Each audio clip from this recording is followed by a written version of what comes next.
있습니다. 5절부터 11절까지 말씀이고 제가 가진 성경시 구약 56면입니다. 창세기 37장 5절부터 11절까지 말씀 한 절씩 공부하면서 읽으시고 11절은 같이 읽도록 하겠습니다. 제가 먼저 5절 읽겠습니다. 요셉이 꿈을 꾸고 자기 형들에게 말하며 그들이 그를 더욱 미워하였더라. 요셉이 그들에게 이르되 청하건대 내가 꾼 꿈을 들으시오. 우리가 밭에서 곡식단을 묻더니 네 단은 일어서고 당신들의 단은 네 단을 둘러서서 절하더이다. 그의 형들이 그에게 이르되 내가 참으로 우리의 왕이 되겠느냐 참으로 우리를 다스리게 되겠느냐 하고 그의 꿈과 그의 말로 말미암아 그를 더욱 미워하더니 요셉이 다시 꿈을 꾸고 그의 형들에게 말하여 이르되 내가 또 꿈을 꾼즉 해와 달과 여러 별이 내게 절하더이다 하니라. 그가 그의 꿈을 아버지와 형들에게 말하며 아버지가 그를 꾸짖고 그에게 이르되 내가 꾼 꿈이 무엇이냐 나와 내 아버지와 내 형들이 참으로 가서 땅에 엎드려 내게 절하겠느냐. 그의 형들은 시기하되 그의 아버지는 그 말을 간직해 두었다. 혹시 여러분은 별명을 갖고 계십니까? 어떤 별명을 갖고 계신 사람 모르겠네요. 네, 보통 우리가 별명을 만들 때 그 사람의 특징이나 아니면 그 사람의 재능 혹은 심지어 그 사람의 약점을 드러내기 위해서 묘사하기 위해서 별명을 사용합니다. 친근함의 표현을 별명을 사용하기도 하죠. 그래서 어떤 때는 그 별명이 굉장히 긍정적이고 좋은 의미를 가질 때도 있고요. 또 어떤 때는 그 별명이 그 사람의 부정적인 면을 강조할 때도 있습니다. 오늘 우리가 만나볼 요셉이라는 사람은요, 꿈꾸는 자라는 별명을 가진 사람이었습니다.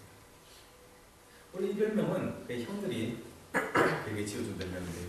요셉 모르게 뒤에서 불렀던 이름이 꿈꾸는 자니까 그다지 그렇게 긍정적인 의미로 지었던 것은 아닌 것으로 보입니다.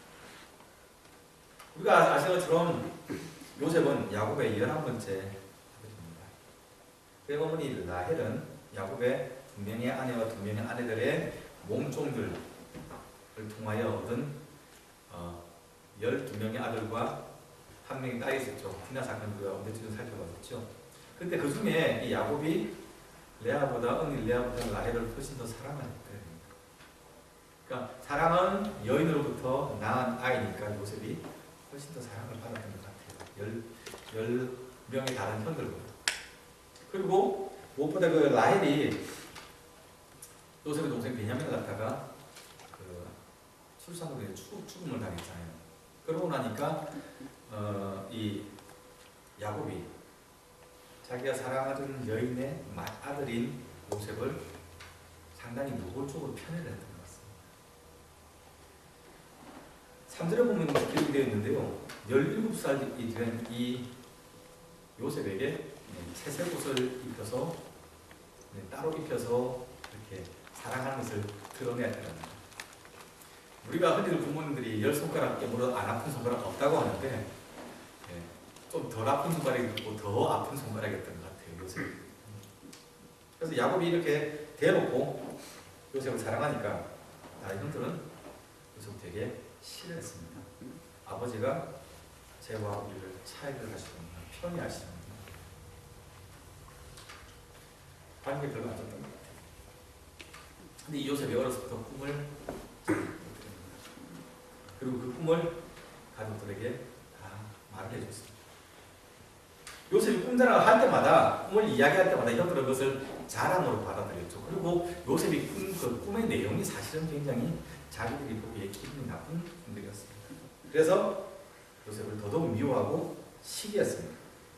그러니 형들이 요셉이 없을 때 요셉을 보고 뒤에서 저 꿈꾸는 자, 한글 표현 좋게 해서 꿈꾸는 자죠. 저 꾼쟁이, 꿈꾸는 놈, 이 정도로 표현을 했던 것 같습니다. 그런데 요셉의 꿈은 보통 사람들의 꿈과는 조금 달랐습니다. 여러분 가운데 꿈을 자주 꾸시는 분이 계실 거고요. 1년에 꿈 몇 편은 안 꾸시는 분도 계시죠. 저는 후자 쪽에 있기 때문에 꿈을 잘 안 꾸는 편인데요. 요셉은 우리가 일상적으로 살아가다가 밤에 꾸는 그런 꿈과는 좀 다른 꿈을 꾸었던 것 같습니다. 그 꿈을 통해서 하나님의 계획, 상적으로 경륜이라고 표현하죠. 하나님의 계획, 계획이었습니다. 성경에는 하나님께서 자신의 그런 계획, 그런 것들을 사람들에게, 하나님께서 택한 사람들에게 알려주시기 위해서 사람들의 꿈을 통하여, 선지자나 다른 사람들의 꿈을 통하여 그것을 나타내신 경우가 종종 기록이 되어 있습니다. 예언적인 의미를 가진 꿈이 있다는 얘기입니다.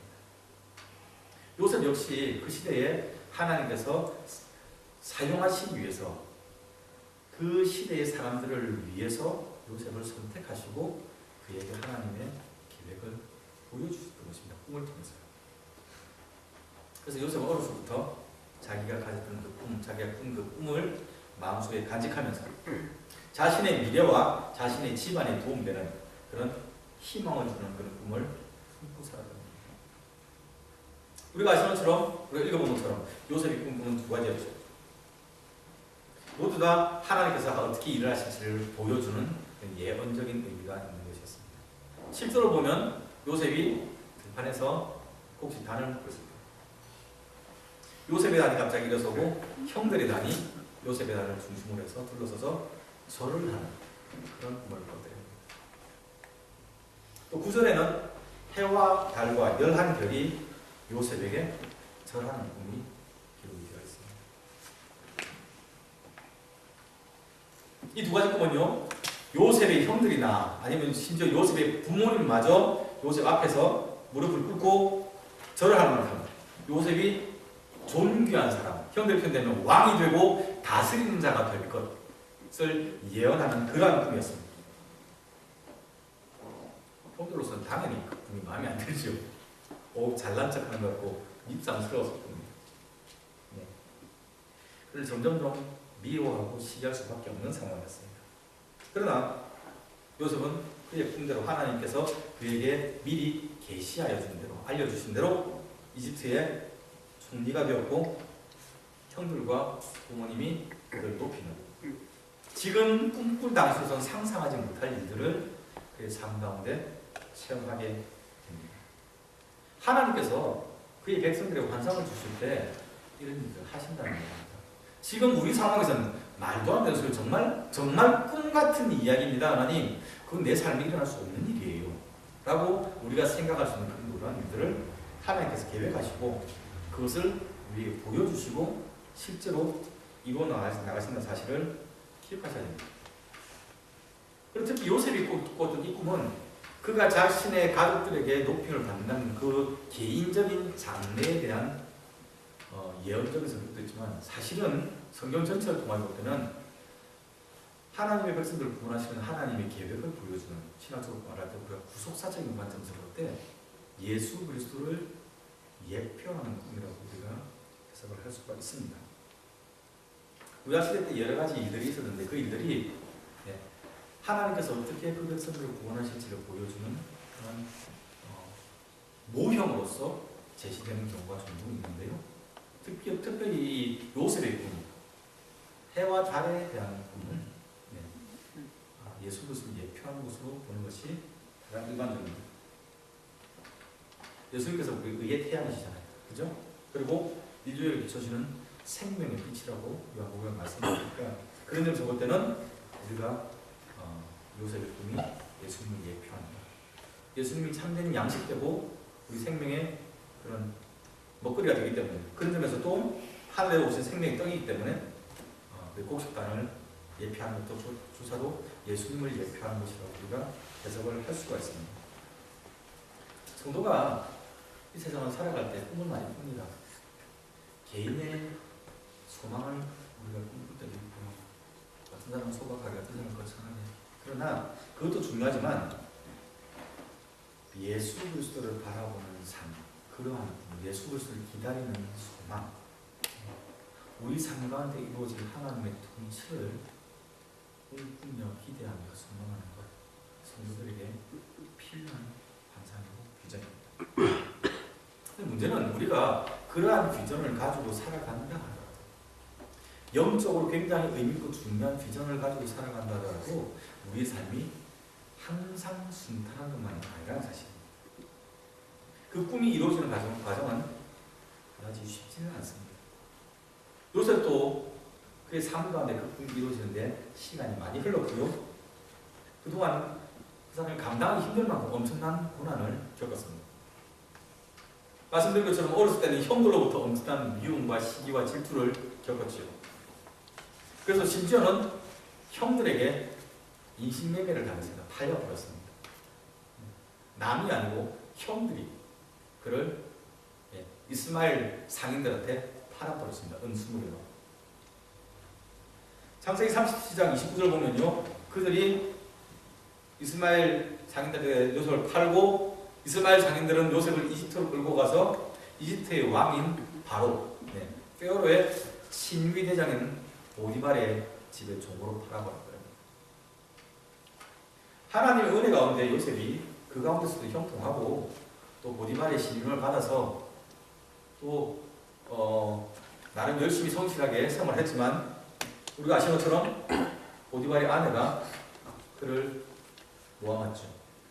억울하게 누명을 씌워서 결국은 아무 죄 없이 감옥까지 같이 끌려내려갑니다. 갇히게 되는 그런 상황이 있었습니다.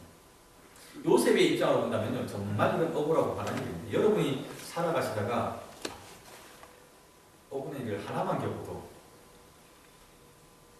분이 올라오는데 참지 못하겠습니다. 표정 관리가 안 되지 않습니까?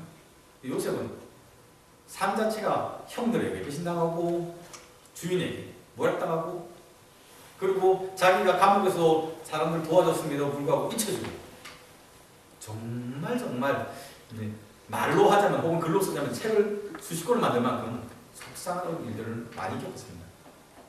그런데 요셉은 이런 고난과 역경 가운데서도 그가 남을 원망하거나 하나님을 욕하지 않았습니다. 인내하고 믿음으로 그래서 이겨나갔습니다. 그죠? 창세기 39장 2절에는요, 하나님께서 요셉과 함께 하심으로 그가 형통한 자가 되어서 그 주인 애국 사람의 집에 있었다고 기록을 합니다. 39장 21절에는 여호와께서 요셉과 함께 하시고 그에게 인자를 더하시고 간수장에게 은혜를 받게 하셨다고 기록을 하고 있습니다. 꿈이 있는 사람은 어려움이 와도 시험이 와도 분명히 신앙 안에서 그것을 인내하며 그것을 이겨나갑니다. 하나님 바라보면서 극복해갑니다. 왜냐하면 하나님께서 주신 그 환상이 자기에게 있기 때문에 하나님께서 보여준 하나님의 계획을 자기가 알고 있기 때문에 신뢰하며 그 고난을 참고 나갑니다. 그런데 문제는 내일에 대한 희망이 없는 사람도 있습니다. 하나님 뜻도 모르고 내 인생에 하나님이 안 계셔도 된다고 생각하는 사람들, 지금 당장 눈에 보이지 않는 하나님보다는 내 시각에 있는 현찰이, 내가 가지고 있는 권력이, 재능이 훨씬 더 소중하다고 귀하다고 생각하는 사람들이 있습니다. 그런 분들은 장래에 대한 소망이 없으니까 어려움이 닥치면 그냥 순식간에 사라져버립니다. 그냥 절망합니다. 삶을 놓아버립니다. 포기해버리죠. 신앙의 눈으로 미래를 바라보는 사람들만이 오늘의 이 고난을 하나님께서 내일의 축복으로 변화시킬 것이라는 것을 알고요. 그리고 내일의 축복을 담을 수 있도록 현재 그 자신의 믿음의 그릇을 키워나갑니다. 로마서 5장 3절 4절 말씀을 보면요, 우리가 환난 중에서도 즐거워하는 환난은 인내를, 인내는 연단은 소망을 이룬 줄 우리가 아니라고 말씀합니다. 요셉은 마침내 그 꿈을 이루죠.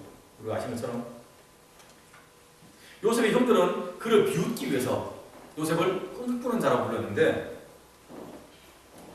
그 별명이 우연이 아니었고요.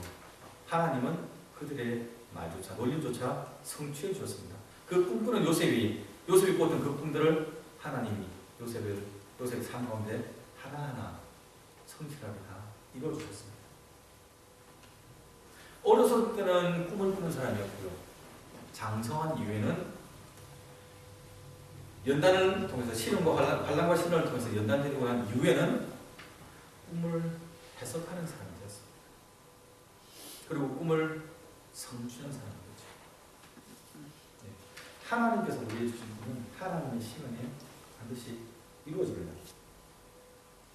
요셉이 감옥에 있을 때 이집트의 왕의 시아를 가면서 그의 술을 준비한 사람, 또 그의 떡을 준비한 사람, 쉽게 말하면 장금이죠. 네. 네. 기미상궁이라고 해야 됩니까? 왕의 음식을 담당하는 사람들이 잘못을 저질러서 감옥에 갇혔다는 거예요. 그러나 두 사람이 꿈을 꾸고 그 꿈을 해석할 줄을 몰라서 고민할 때 요셉이 그 꿈을 하나님의 지혜로 해석해 주었습니다. 그래서 요셉의 말대로 술을 맡은 사람은 그의 지위가 복직되어서 왕 앞으로 나가서 다시 왕을 세울 수 있게 되었고, 떡을 굽던 관원은 처형당이죠. 근데 그 일을 끝난 다음에 2년 동안 술 맡은 관원장이 요셉을 잃어버렸습니다. 이집트 왕 바로가 정말 이상한 꿈, 해석 안 되는 꿈을 두 가지를 꾸고 난 다음 고민을 할 때 그제서야 이 술 맡았던 관원이 요셉을 기억하고 왕에게 요셉을 소개시켰습니다. 요셉이 왕의 꿈을 해석을 해줬습니다. 7년간 이집트에 엄청난 풍년이 있을 것이고 7년 뒤에는 엄청난 풍년이 올 것입니다. 이것이 하나님의 계획이었고 두 번 꿈꾸신 것은 반드시 이루겠다는 하나님의 뜻이고, 왕은 지혜로운 사람을 구하셔서 하나님이 이 계획을 준비하십시오라고 조언을 했습니다. 그래서 왕은 요셉을 이집트의 총리로 세우고 요셉이 정치를 잘했죠. 그래서 모든 사람들이 칭찬받는 그런 일이 일어났습니다. 17살 때 이집트로 팔려갔던 요셉이 30세에 이집트의 총리가 됐으니까 13년이라는 긴 세월이 걸렸고, 결국은 하나님 정한 시간에 그의 꿈이 이루어져서 가족들에게 그리고 많은 사람들에게 우러름을 받는 위치까지 올라왔습니다. 그리고 요셉이 110세까지 이집트에 살았죠. 그리고 많은 왕들을 섬기며 총리로 활동을 하다가 삶을 마감했습니다. 자, 그러면 우리가 잘 아는 이 요셉 이야기는 주일학교 때 우리가 다 들었던 얘기잖아요. 이 요셉 이야기가 주는 교훈이 뭡니까? 신자는 꿈을 꾸고 살면 성공한다. 하나님 안에서 우리가 꿈과 비전을 가지게 되면 어떠한 고난과 역경도 우리가 이길 수 있고, 그렇게 되면 반드시 하나님께서 우리에게 성공적인 삶을 보장해 주실 것이다. 우리가 총리도 되고 우리가 대통령도 되고 우리가 부자도 되고 그렇게 될 것이라는 얘기예요. 그게 요셉 이야기의 핵심이 되는 거예요. 물론 하나님께서 우리에게 보여주신 꿈과 비전은 반드시 이루어질 겁니다.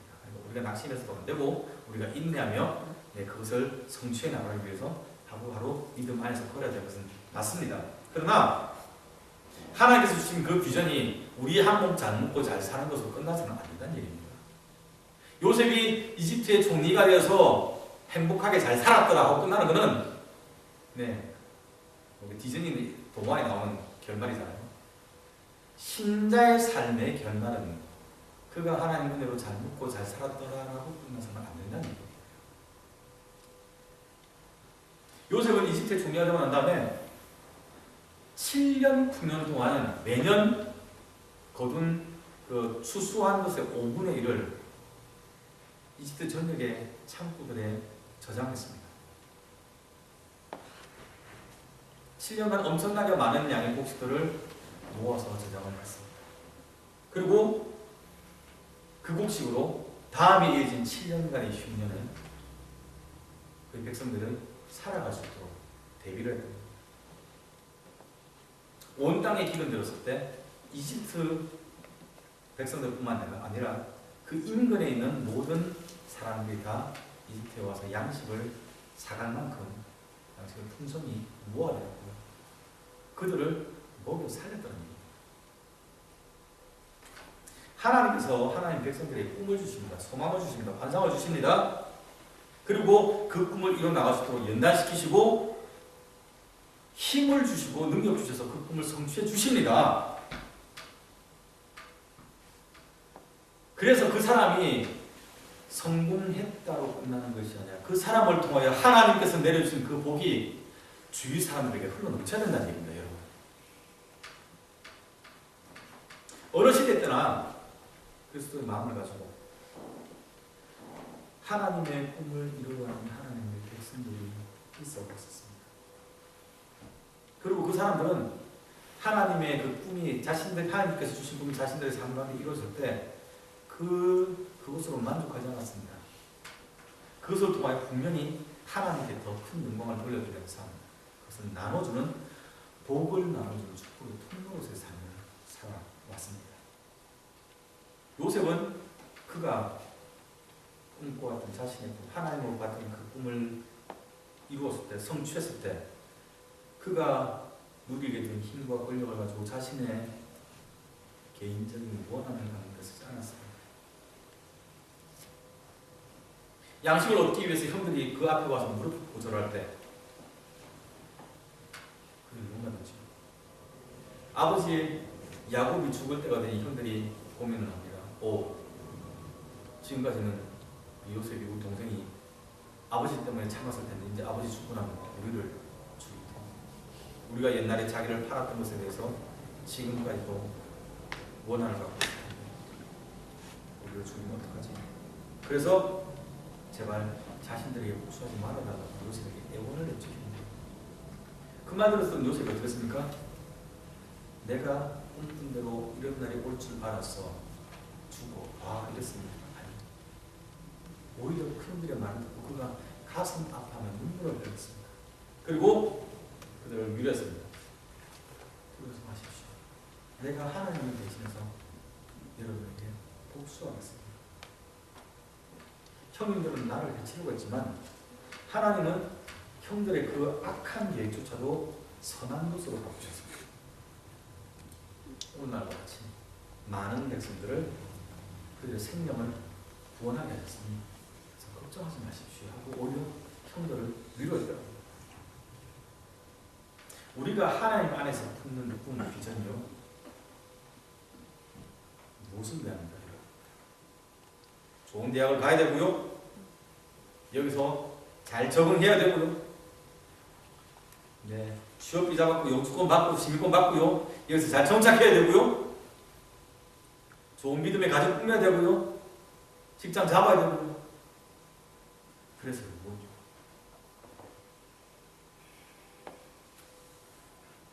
그 이유가 행복하게 잘 살았더라라고 하나님입니다.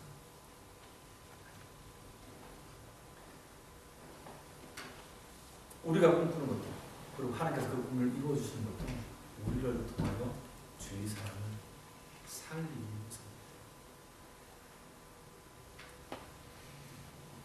하나님께 받은 그 복을 나눠주기 위해서 우리가 꿈을 꾸고 하나님께서 그 꿈을 이루어 주십니다. 공부 그래서 하는 거예요, 여러분. 직장 그래서 하는 겁니다. 올바른 꿈을 가진 사람이 하나님의 축복과 은혜를 알아서 그 꿈이 성취됐을 때도 교만하지 않냐고 우리 하나님께 영광 돌리고 그것을 나눠줄 수가 있습니다. 자, 그렇게 하면 여러분들 어떤 꿈을 꾸고 있습니까? 우리가 아까 찬양했던 것처럼 요엘서 2장 28절 말씀처럼 내가 내 영을 만민에게 부어주리니 자녀들이 장래일을 말할 것입니다. 여기 늙은이는 꿈을 꾸고 여기 젊은이들은 이상을 볼 것이라고 하나님께서 예언하셨나요? 여러분은 어떤 꿈을 꾸고 있습니까? 모든 사람에게 하나님께서 하나님의 예언을 부어주십니다. 자녀들과 나이 많은 어른들과 그리고 젊은 사람들 세대를 구분하지 않는 그들의 그런 지적 수준을 가리지 않냐고 그들의 모든 형편과 처지를 가리지 않냐고 모든 사람에게 하나님께서 하나님의 영을 부어주시고 그들로 하여금 하나님의 비전을 하나님의 꿈을 품게 해주시겠다고 약속하시는 겁니다. 우리의 나이나 조건이 제약 안 된다는 얘기입니다. 캐나다에서 우리의 이 힘든 삶이 하나님의 꿈을 이루는데 그것이 제약될 수 없다는 얘기입니다. 여러분.